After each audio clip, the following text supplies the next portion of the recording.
Hello, dear student. Today we study the chapter 7 of Supplementary Reader, Class 8, The Open Window. It is an interesting story. ये बहुत ही रोचक कहानी है और इसमें एक रहस्य भी है. Let's start the part 1 of this story. Frampton Nuttall has bad nervous. मतलब उनकी मानसिक तनाव लेने की आदत थी, मानसिक स्थिति. He retires to the country for cure and call on a friend. Family friend. उनको उपचार के लिए देहात मतलब गांव के क्षेत्र में गए थे, क्योंकि कहते हैं ना कि गांव में अच्छी ठंडी हवा, ताज़ी हवा मिलती है, वहाँ का माहौल बहुत खुशनुमा होता है. इसलिए वो एक परिवार के मित्र से मिलने के लिए वहाँ पर गए थे. The lady being busy upstair, जिस परिवार से मिलने गए थे वहाँ की लेडी ऊपर बिजी थी. Her young niece refers to a family mishap with focus on the open window. और उस घर में जो यंग नीज भतीजी थी, युवा भतीजी, वो एक ओपन विंडो की तरफ देखते हुए एक घटना को बताती है, दर्शाती है. ठीक है, अब हम पार्ट 1 शुरू करते हैं.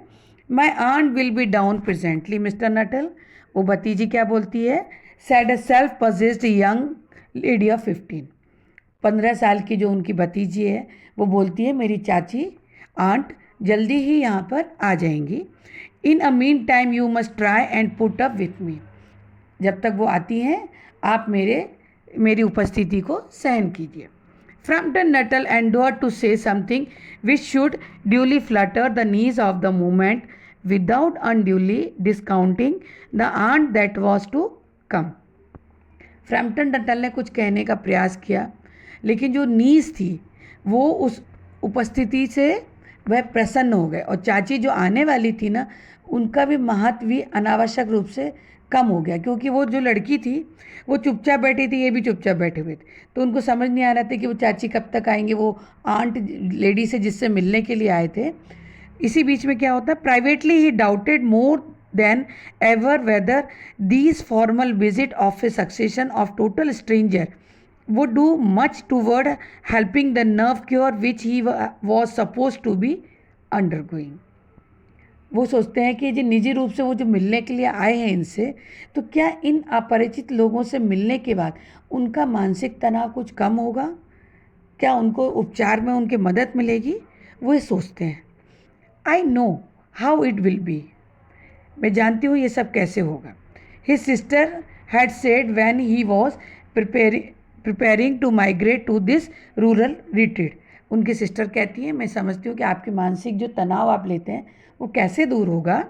तो वो उनके लिए, जब वो वहाँ से गांव से निकलने के लिए हुए इस रूरल रिट्रीट के लिए, तो उसकी सिस्टर ने कुछ कहा, you will bury yourself down there and not speak to living soul and your nerve will be worse than ever from mopping.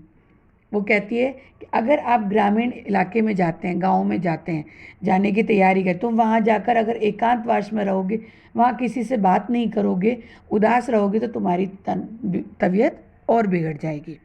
I shall just give you letter of introduction. मैं आपको कुछ परिचित लोगों का letter देती हूँ. To all the people I know there. Some of them as far as I can remember were quite nice.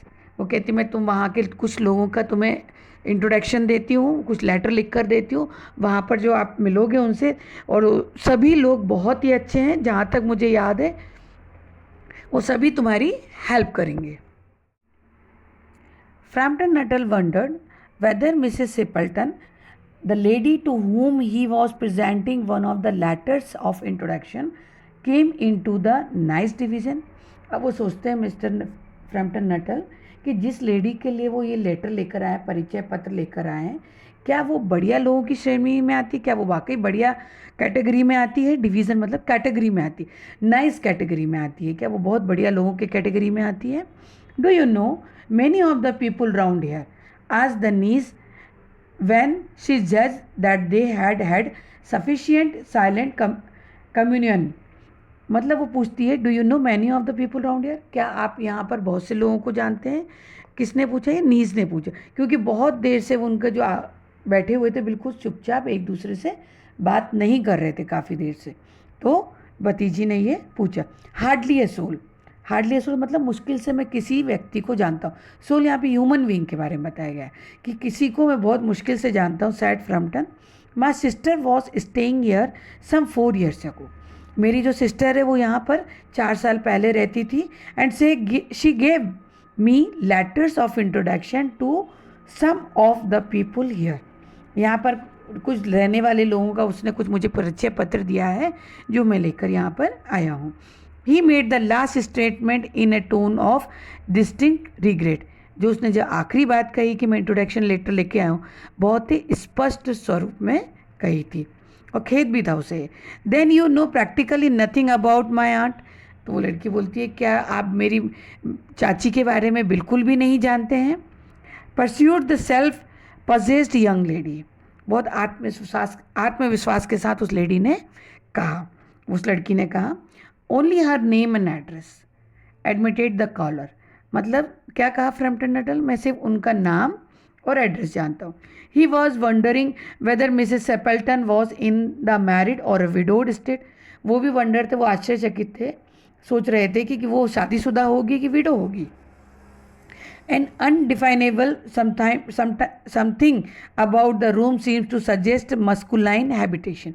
लेकिन वहाँ पर जो रूम का जो लोकेशन दिख रहा था वो वर्णन कर रहा था, वो दर्शा रहा था कि यहाँ पे मस्कुलाइन मतलब यहाँ पे जब आप पढ़ते हैं ना फेमिनाइन मस्कुलाइन, तो मस्कुलाइन पुरुष लोगों के लिए, जेंट्स लोगों के लिए कहा जाता है कि यहाँ पर कुछ ऐसा दर्शा रहे थे कि यहाँ पर जेंट्स भी रहते हैं.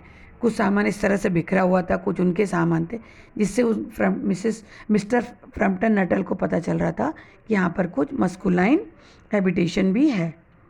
हर great tragedy happened just 3 years ago, said the child. अब वो जो लड़की थी अब एक नई कहानी शुरू करती है कि 3 साल पहले यहाँ पर एक बहुत दुखद घटना हुई थी.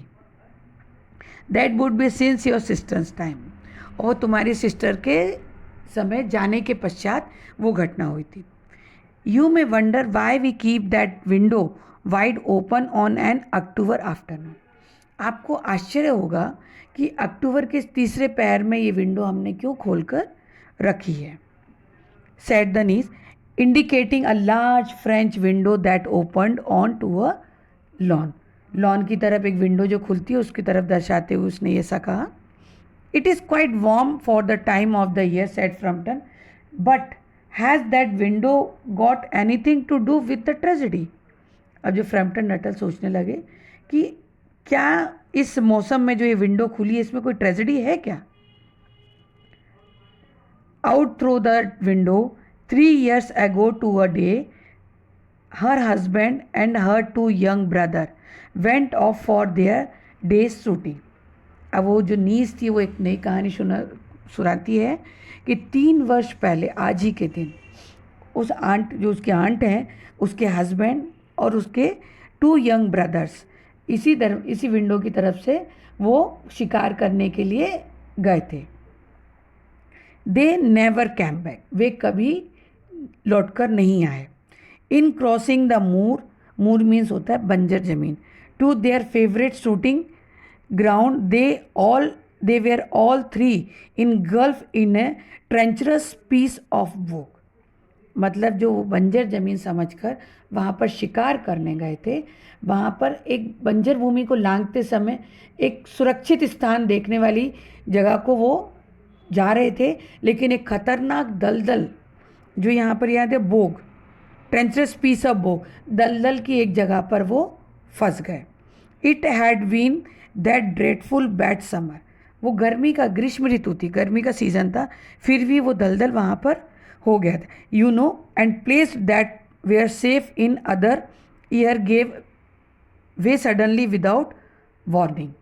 मतलब कि वो जगह सूखी रहती, गर्मी का मौसम था, लेकिन अचानक से बारिश हुई और अचानक बिना चेतावनी के वो दलदल में धंस गए. उनको कोई वार्निंग भी नहीं मिली कि यहाँ पर आगे दलदल है. Their bodies were never recovered. उनकी बॉडीज़ अभी तक, उनका शरीर कभी भी वहाँ से निकाला नहीं गया, अभी तक वहाँ से नहीं मिला. That was the dreadful part of it. ये बहुत ही दुखद है. Here the child voice lost its self possessed note and become flattering. जो यहाँ पर एक बच्ची थी उसकी आवाज़ लड़खड़ा गई और वो उसका जो सेल्फ आत्मविश्वास था वो भी कम हो गया। Now come to the next page. अब वो लड़की आगे बताती है, poor aunt always think that they will come back someday, they and the little brown spaniel that was lost with them and walk in at that window just as they use to do. अब वो बताती है कि जो हमारी मेरी चाची हैं वो बेचारी आज तक ये सोचती हैं कि वो लोग ज़रूर किसी ना किसी दिन वापस आएंगे, और उनके साथ जो एक डॉग गया है ब्राउन स्पेनियल, जो उन्हीं के साथ घूम गया है, जो अभी तक वापस नहीं आया है, वो भी इसी विंडो के थ्रू वापस आएंगे, क्योंकि जब वो वापस आते थे तो इसी विंडो को वो यूज़ करते थे, इसी लॉन से इस विंडो से होते हुए आते थे। That is why the window is kept open every evening till it is quite dusk. Dusk का मीनिंग होता है शाम। जब शाम ढलने लगती है तब तक ये विंडो ओपन रखते हैं कि शायद वो लोग वापस आएँ।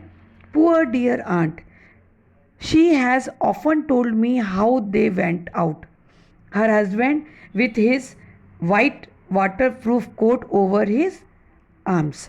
अब वो जो डियर, वो उसकी जो चाची है वो बताती है कि वो हमेशा बताती हैं कि वो जो बेचारी चाची हैं हमेशा कहती रहती हैं कि जो उनके हस्बैंड गए हैं वो अपने आर्म से मतलब बाजू पर एक सफ़ेद वाटर प्रूफ कोट डाल कर गए हैं, वो आएंगे। रोनी हर यंगेस्ट ब्रदर, और जो रोनी उनका छोटा भाई है वो क्या गाते हुए आएगा, Bertie why do you bound, Bertie तुम इतना क्यों उछलती हो, ऐसा बोलते हुए वो गाते हुए आएगा। And he always did to tease her because she said it got on her nerve. वो हमेशा उसको चिढ़ाता था क्योंकि वो कहती थी कि ये बहुत मुझे तकलीफ़ देता, तनाव देता तुम्हारा ये चिढ़ाना, लेकिन वो हमेशा उसे चिढ़ाता था। Do you know, sometimes on still quite evening like this I almost gate A creepy feeling that they will all walk in through that window. कभी कभी ऐसी ऐसी शाम के समय, शांत शाम के समय मुझे ऐसा महसूस होता है कि शायद वो लोग खिड़की से आ रहे होंगे, तो मेरे रोंगटे खड़े हो जाते हैं। ये वो लड़की बताती है उसको। इस तरह से हमारा एक पार्ट 1 ख़त्म होता है एक छोटे से रहस्य के साथ। हम पार्ट 2 में पढ़ेंगे कि आगे कहानी में क्या होता है। Thank you.